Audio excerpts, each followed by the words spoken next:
Good afternoon.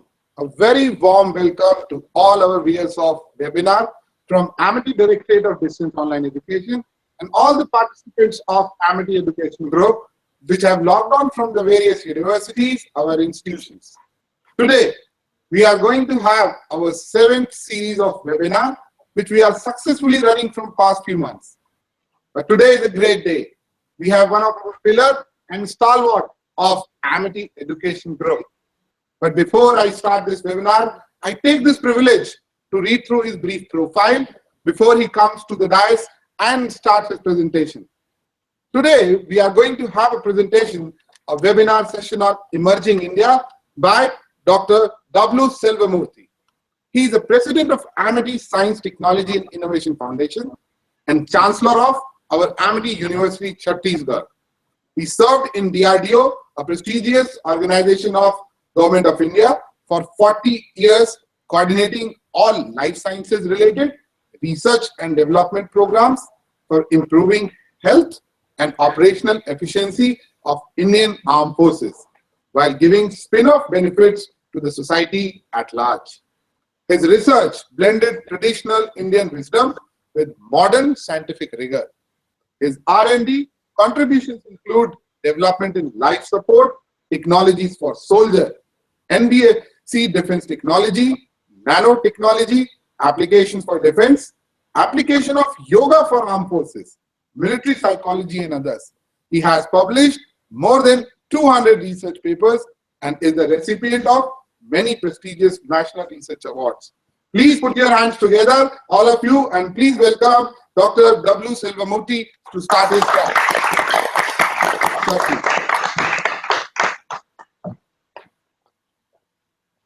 My greetings to all those viewers and to your family on this very important jubilant festive season of Dussehra. And I'm sure you and your family will have wonderful holidays, and also may God bless you with all good things in life. I would like to pay my tributes as well as salutations to Dr. Ashok Chauhan, the founder president of Amity Group of Educational Institutions, who is really contributing to this topic of emerging India, who is really building India, building our nation through education, research, innovation, and philanthropy. So my salutation to you, sir. I would also like to thank Mr. Ajit Chauhan, popularly known as, affectionately known as C8, and who has been coordinating this whole important mission of Amity with regard to the online and distance education. I chose this topic on this eve of Dussehra, the festive season, and Diwali is coming now. All of you are in a very jubilant celebration mood. I wanted to celebrate also another important emerging India, which every one of you is aware, is palpable, visible. So I thought I will add to your celebration by choosing this topic, Emerging India. If you look at the various eras, 15th and 16th century was really looking at how do we feed the people through agriculture. So it was known as agricultural era, which lasted maybe for a few centuries. And many things happened so that we were able to do the cultivation and feed the people. At that time, a very small population. Today, you have 7 billion people. So that was the agricultural era. India contributed significantly. Then came an industrial era, which is between 1860 to 1940 and 1870 to 1960. So that period of industrial era, we didn't contribute much. India did not participate for the simple reason that we were under British colonial rule. Then came an information era where India took a very significant role and participated in a very significant manner to apply information technology revolution in service sector, which fetched India about 60% of GDP coming from service sector to the application of information technology. So information era, India did contribute significantly between 1960 to 2000. But now we are in a new knowledge era. That's the dawn of the knowledge era which we are in. I would like to call it new knowledge era because India was knowledge superpower. We had Vedas, Upanishad, Bhagavad Gita, Yoga, Ayurveda, all this existed in our country, where again civilization did not exist anywhere else in the world. So we had that, we were a knowledge superpower. Now we are re-emerging as a knowledge superpower. So in this dawn of knowledge era, 21st century is going to belong to India, and we are going to make a very significant impact on the global level. To designate a country as a developed country, you need to have three important aspects. One is economic power, military power, and then third is knowledge power. Today, India is emerging as a very strong power in all the three facets, which is economy, military, and knowledge. I would tell you how it is happening.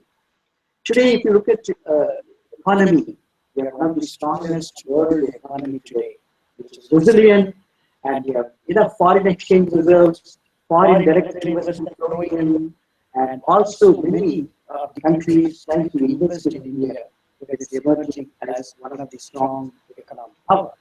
We have also a strong military power, where we have a very large, one of the largest professional armed forces today in the world, and we are also emerging as a knowledge superpower.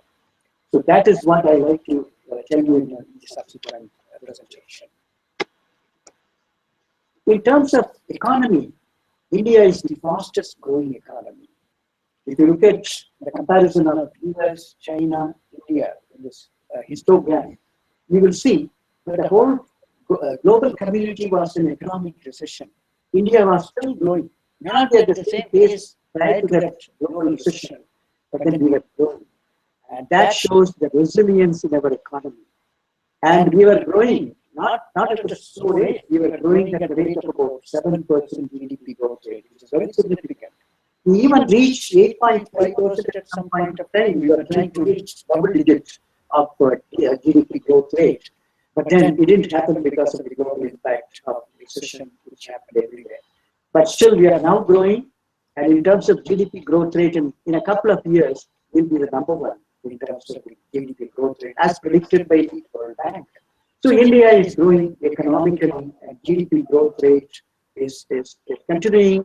In the year 2009-10 block year, our GDP growth rate was about 8%, despite a global recession. Look at the projection which the whole world, the pundits of the economic pundits have shown, global pundits have shown. The predicted growth rate is going to be China, US, India. That is going to be the predicted growth rate in terms of GDP. Next. And if you look at the changing face of the world economy, you see this crisscross. India was at the bottom next to China at some point of time. And then you see the exponential growth after 2000 of the economic reforms which we brought in. And today, we are going to reach by in another 2 decades. We will be the number 3 in terms of the world economic power. That's China, US, and India. This is what is predicted by the world community of the specialist experts in the field of economy. And again, now India is becoming the destination for all global business investment. If you see the direct FDI, that is foreign direct investment, and India has come to number 1, overtaking even China today. So US, you see the order of merit, it is India, China, and US. So that is the type of global business destination, and India has emerged as the first destination for the global business investment because of the reason that we have the demographic advantage of young people, the workforce, the knowledge workers available in the country today, scientists, technologists, workforce, and young, energetic, zealous workforce available today, and who are also being skilled now as an additional strength which we are giving to those very large population. So India is the destination for global business investment, and we have come to the top, and we have emerged as a strong global business destination target. Then moving away from economic power, you also become a strong military power. If you look at in terms of the numbers, we are more than 2 million armed forces, professional armed forces. basis. How do you say it's professional? Well, we have participated in many international peacekeeping missions, global missions, and we have fought a few wars which have shown the professionalism in our armed forces. So we have very strong Army, Navy, Air Force.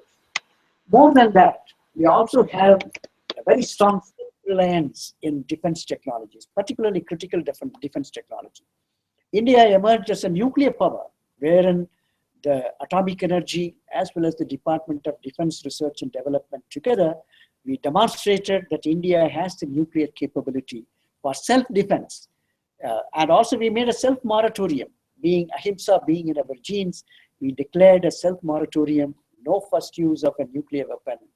And if any country ventures to use it, we will give the punch back by land, air, water, underwater, from any source. We'll be able to give that return punch to that country who ventured with a nuclear arsenal in our country. So why did we go nuclear? We were constrained because of the vulnerability, the security vulnerability in our neighborhood. We had to demonstrate to our own citizens that we have the nuclear capability as well. So you are safe. So to prove that, India became nuclear. There was a compulsion for India to become nuclear. So today we are one of the nuclear power. And we also use atom for peace. I'll come to that subsequently. So we have that capability of protecting self-defense, the nuclear power. The second thing is we have got self-reliance in critical defense technologies, be it missiles, be it an aircraft, indigenous aircraft like fourth generation fighter aircraft, Tejas. We have a family of missiles, and we develop our own main battle tank, and also radars, sonars, torpedoes, arms, ammunition. So today, the self-reliance in critical defense technologies is very vital, which has been able to be accomplished thanks to the Defense Research and Development Organization. So we are a strong military power as well. If you look at military, we are not only using that military now today for a conventional war, which may be a remote possibility, but then they are every day fighting a war in low intensity conflict situations like in Jammu and Kashmir or Northeast, or in any other situations where they have to control and bring in the law and order situation, as well as the antisocial and militancy to be controlled. So all this is now the challenges to the military, which is doing extremely well, securing our country both from external threat and from internal threat. They also participate in developmental mission like Ops Sadbhavana, which is done in the border areas. And also they participate in disaster management. If there is an earthquake or a flood or a cyclone, it is the armed forces. Any natural calamities, the armed forces, first of all, they go there and do the rescue, restoration operations. So armed forces role has emerged as a very significant role. So we are one of the strongest military power today, the self-reliance as well as with the professional armed forces. India was also a knowledge superpower. Besides being economic power and also military power, we were a knowledge power. We had Vedas, Upanishad, Bhagavad Gita, Yoga, Ayurveda, all this. We had universities, ancient universities like Nalanda, where people used to come from the neighborhood as well as from faraway countries to seek knowledge. So we were the repository of knowledge once upon a time. We had Dakshila, the first university, Shantiniketan now. So you see, we had that knowledge hub in our country. So India was a knowledge superpower. And many countries invaded us for seeking that knowledge and also taking away some of the wealth of this knowledge to utilize them for their own development. So India was giving. So India had that ancient, the knowledge hub in the form of universities. It was a knowledge superpower.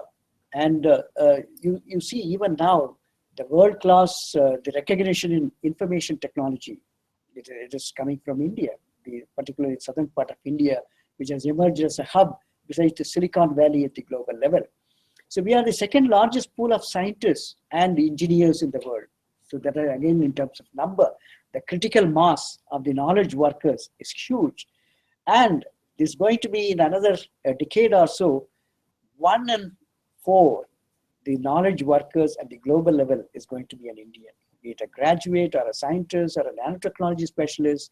This is going to be the power of Indian knowledge workers who are going to be present everywhere at the global level to spread the message of Indian science and technology for the benefit of the mankind. And we are also focusing now on higher education, because earlier the focus was on primary, secondary education. Now the right to education has been promulgated, the act, and now people have the right to education. So we are now spreading horizontally the base of giving and reducing illiteracy level, which was a major problem a couple of decades ago. And then the number of people getting into higher education is also going up. And then we are also focusing on vocational training, skill development, and that is also getting a focus. So you will see the enlightened citizens coming out from and skilled knowledge workers will emerge from the portals of the educational institutions of India. So today, if you look at the number of universities, we have more than 659 universities, that is both central, state, private universities, including Amity University, which has 8 universities today in our country, 11 campuses abroad. So Amity University group of universities and higher educational hub is emerging as one of the strong private sector power, which will give the thrust to education, research, innovation, and also to contribute to the nation building. We also have colleges, 33,000 colleges. So you can imagine the number of people who will pass out every year from the portals of these institutions, both colleges and universities. That is why I said 1 in 4 of every knowledge worker at the global level will be an Indian in another decade. Next. If we really see the investment in education, which we need to augment, I'm sure the government of India is making all out efforts to see how do we invest more on education. Because if you have to convert this 1.2 billion people of India as an asset, it has to be done only through integrating education to occupation and healthcare. So this triangle is important. So you have to be healthy to get the education or to be productive in your occupation. And education has to be linked to the occupation so that there's an employability of the person who gets the education. So this is what is being given the focus now, and linking education, occupation, and healthcare, and education investment, particularly in higher education, is now going to be augmented. So today it's about 20%, which is being spent of the budget allocation from the Ministry of Human Resource Development goes into higher education, which includes technical education. The rest goes to the primary and the secondary level of education, which is 80%. The major chunk goes to the primary and secondary education. And this investment is also going to be augmented. So if you look at the enrollment of Indian students today at global standards, you will see this 86% is the graduate level, naturally, because 1% is the doctoral. But this number will increase, because 1% of those people enrolled, if you really see, is 161,000. So that is a huge number. And this number, I'm sure, it will become 2%, 3%, maybe up to 5% over a period of time. So we are investing on this higher education. So that is going to be a great strength to produce knowledge workers to the globe. So if your country has to be a knowledge superpower, it should have the infrastructure. We have them now, Indian Institutes of Technology, Indian Institute of Science, and also the other colleges, universities, private universities. Private investment in education is most appreciable today in the country. So with all this, certainly India is producing the knowledge workers to the whole globe. And the Indian education sector, if you look at the cost is low as compared to the global level. If you really see the cost of education, particularly at the higher education, and it is much less. So this is one reason that India will become a destination to attract people coming from other countries as well. The cost of living is also less.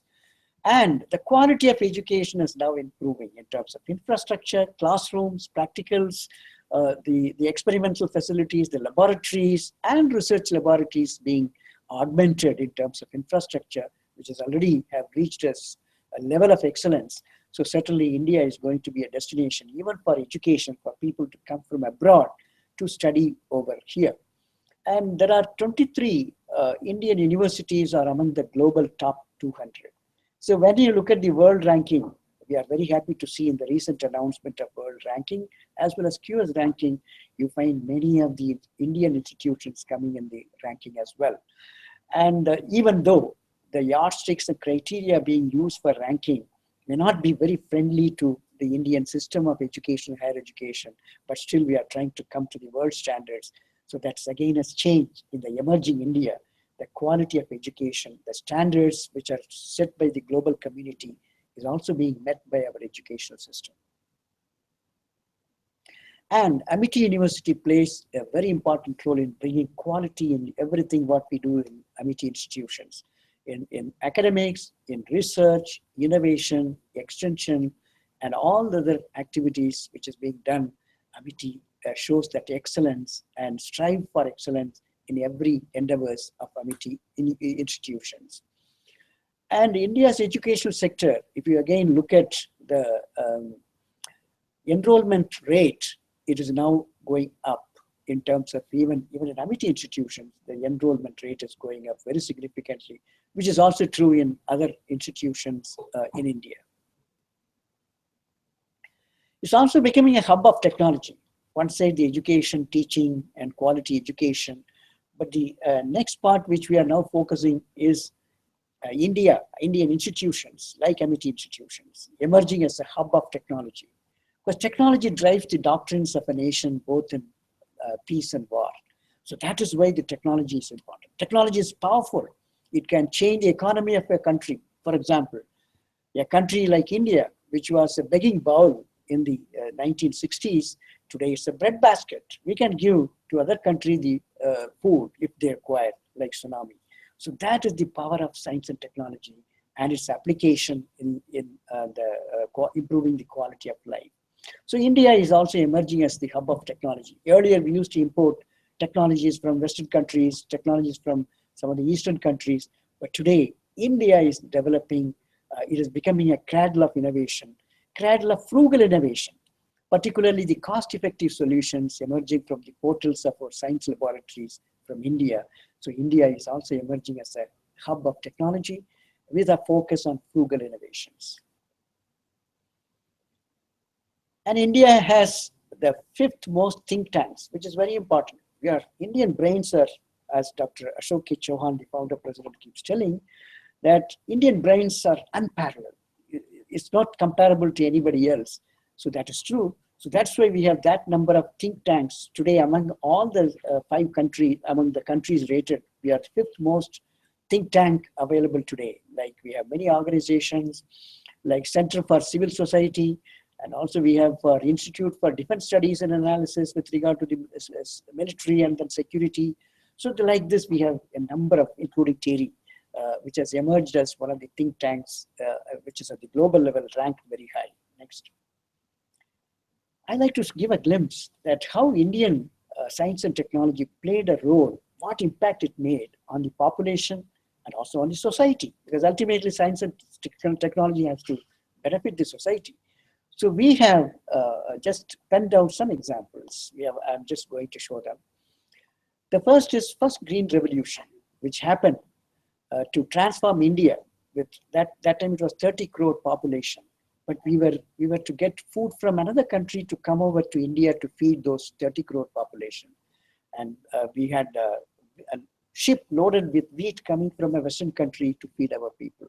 But now today, application of science and technology, through the first Green Revolution, Professor M.S. Swaminathan, and we had Mr. C. Subramaniam as the minister there in the agriculture in Tamil Nadu and in the country. And also we had involvement of farmers, agricultural scientists, working together as a team. We were able to bring in first Green Revolution.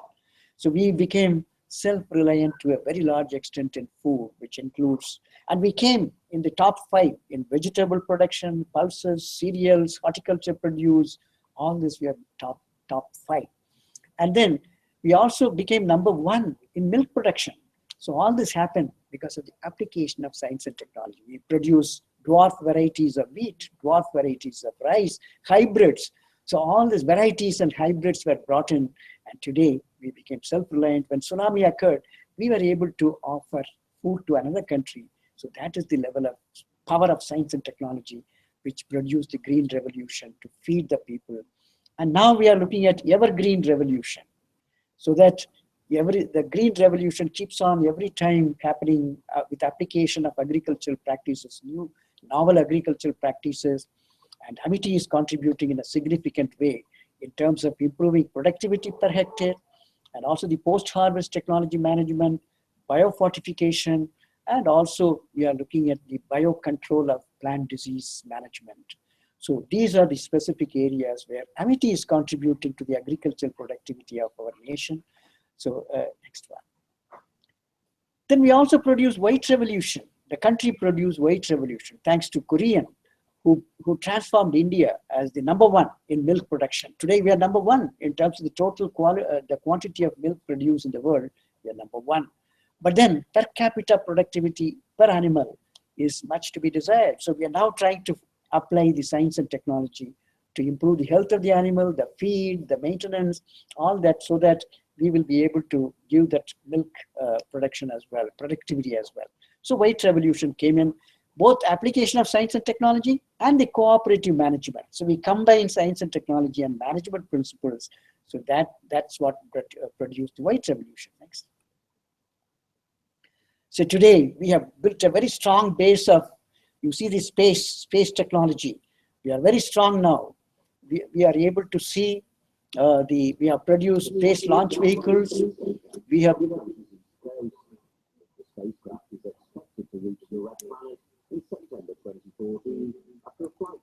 this is the Mars mission, one of the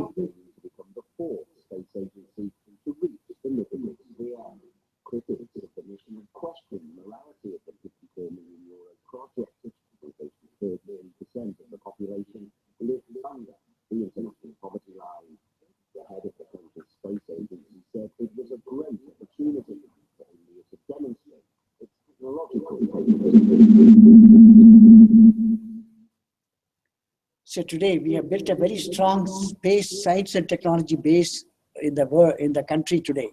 We are able to launch satellites of other countries from our launch stations.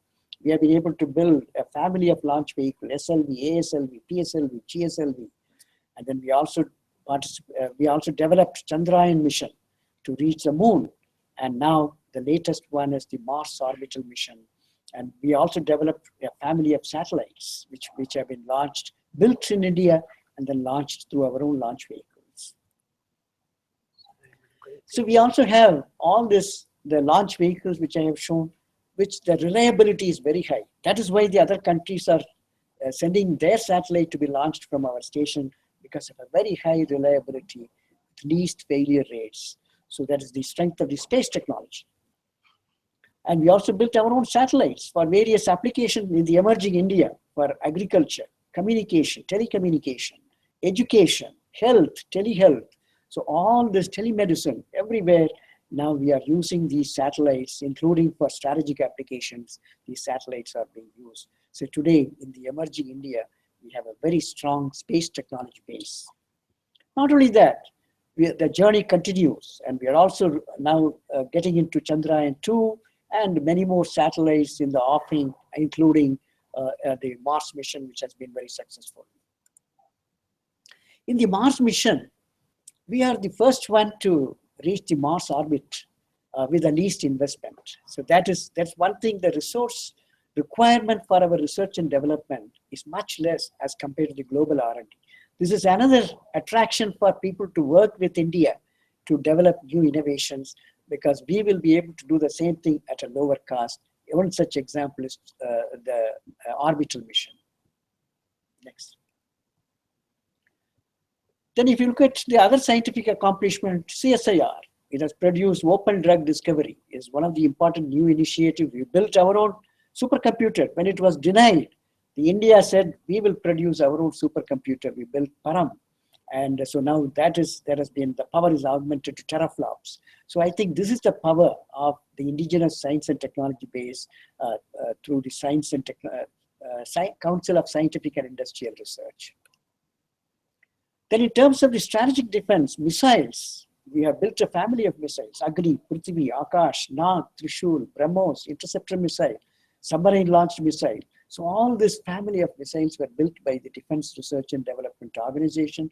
So today we have a very high level of the self-sufficiency in critical defense technology thanks to DRDO. And I'll show you some of those missions which you will see here.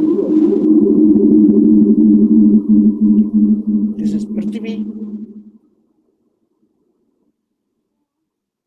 Now Agni, the long-range missile. Prithvi is surface-to-surface missile. Agni is the long-range missile, strategic missile, which can carry a strategic payload.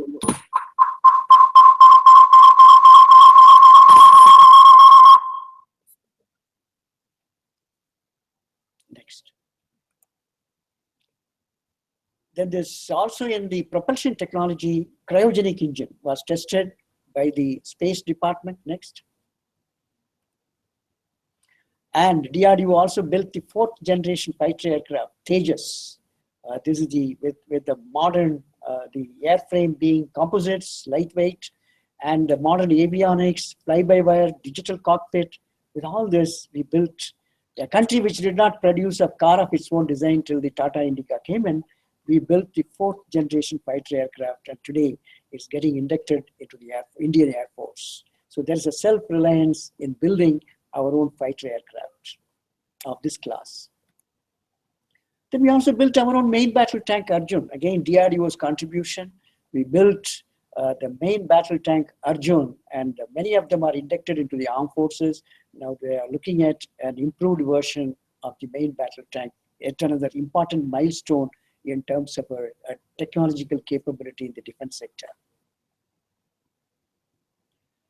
Then we have many other accomplishments in atomic energy. We are using nuclear power that is now getting augmented. So at least we are aiming at producing 10% of our power requirement should come from the nuclear. So every system is working towards that goal. So we have built a number of power stations, the nuclear power stations. And these are some of them. Next. And also the technologies which are required for building such stations is now getting indigenized. It's a major accomplishment from the atomic energy. Information technology sector is again yet another important domain in which India has made a very significant mark. Now we'll be also developing high-end software and hardware over a period of time, even though we have used IT sector in application in the service sector, but now today we are in the process of developing our own indigenous softwares, hardwares, including those which are required for cyber security. So our accomplishments in nanotechnology is again very commendable. You will see in terms of the publication, research publication, India assumes the third position in terms of the number of publications in the nanotechnology domain. And if you look at the knowledge workers, it's predicted in another decade that every 1 in 4 of, that is 25% of the knowledge workers in nanotechnology field will be from India. Patent. The IPR protection was only 10 years young in our country. People were not, we thought knowledge should be open to be benefiting the society. So we never bothered about either patent, copyright, or trademark and so on. But today that awareness has come in, and the number of patents being filed by various institutions has gone up. And now, for example, in the world, now we are assuming exponential growth in terms of the patent filing, including those from Amity.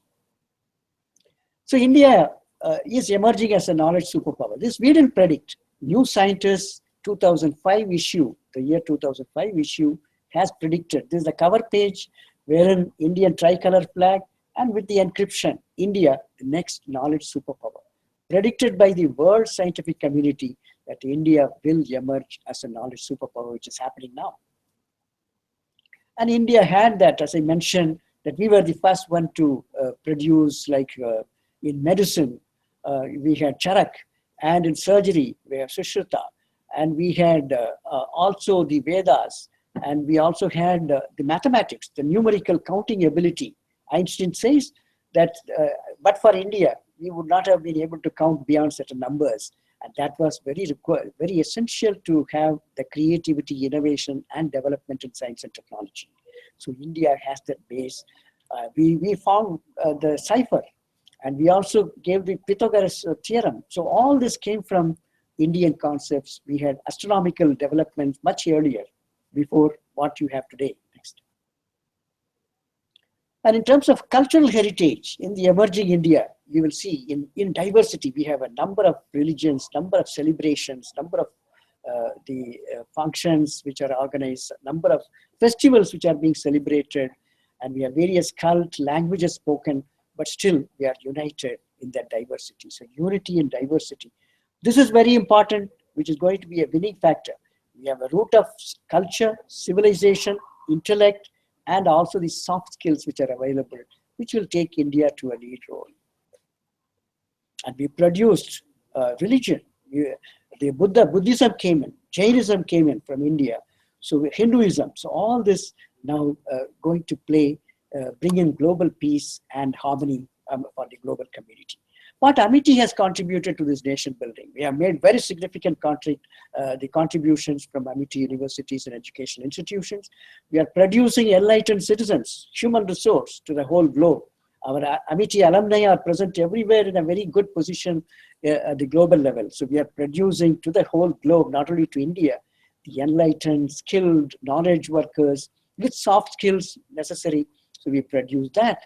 And then we also bring research and innovation as a forerunner in all our education institutions. So that is the whole spirit in our educational institution. So research and innovation. We also produce philanthropy. We have Atulasha, Amitasha, Atulasha. These are two educational institutions which are looking into the needs of the downtrodden, people, the children below the poverty line, and people who cannot afford an education. Amity is taking care of them through this philanthropic action in education.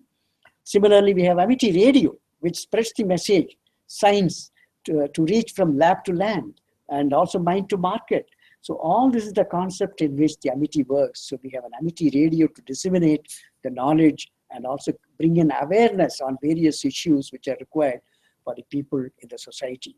We have an innovation incubator, which has incubated more than 100 companies, and which is 42 are doing extremely well, and Amity has got an equity in that. We have a very strong mission industry connect, which networks industry with our academia. And also we have the other extension activities to take the knowledge from the Amity universities and institutions to the people. This is how Amity is contributing to the nation building.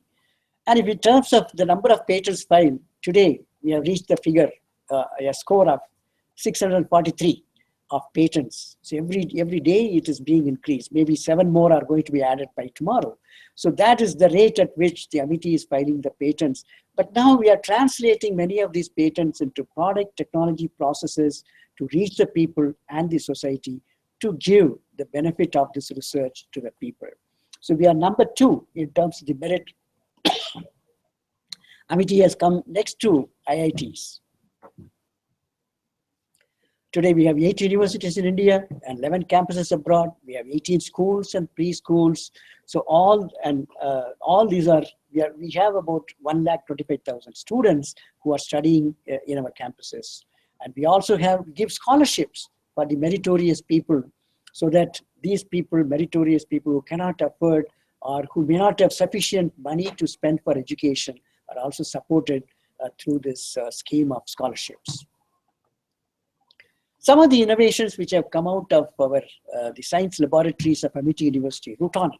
We have found a root endophyte, Piriforma spora indica, which can augment the agricultural productivity by giving protection, further strengthening the protection by giving protection against the abiotic stress like salinity, alkalinity, and also the temperature protection, and also specific pathogens, protection against the biotic stress as well. And we have tried in many crops. Now we are negotiating with industry to take this technology. Similarly, portable water test, the purification system using nano silver based purification system, which can be used even in villages. And it's very, very cost effective solution. And again, it will reach the industry soon. Next. And we have developed herbal colors. We are focused on herbal because that's one of the biodiversity. Our country has got a rich biodiversity. So many of the solutions from natural products and herbal source we are looking at, and we have developed a low-cost water testing kit which can test 15 parameters. And then the biodegradable plastics we have produced, which is a global requirement today to take care of the environment. Plastics are being used.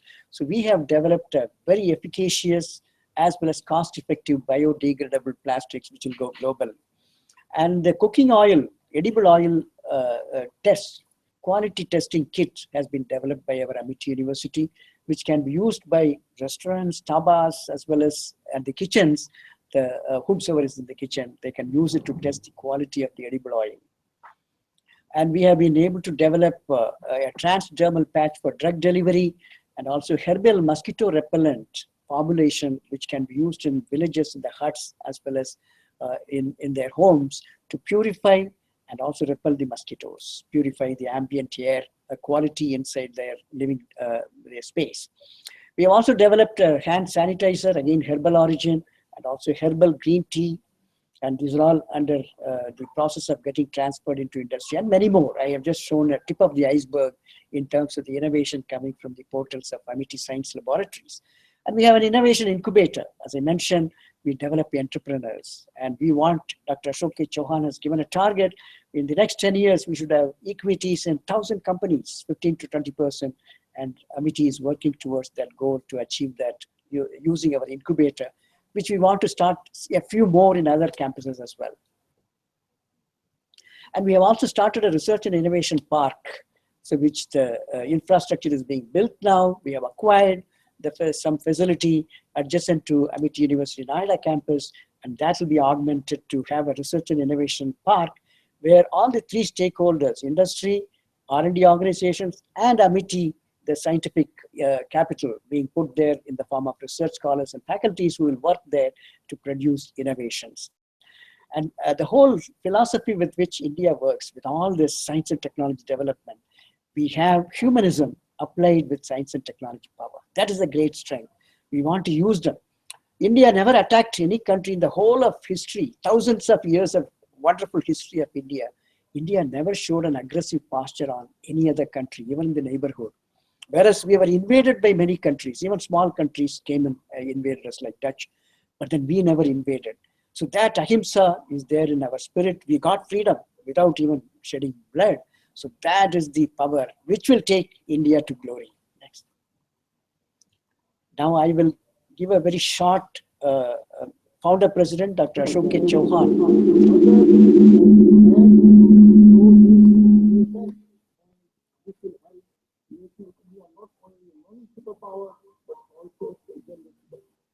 So Dr. Chauhan has predicted that India will be emerging also as a knowledge superpower and a general superpower. Now I will conclude my presentation with a quote from Dr. APJ Abdul Kalam.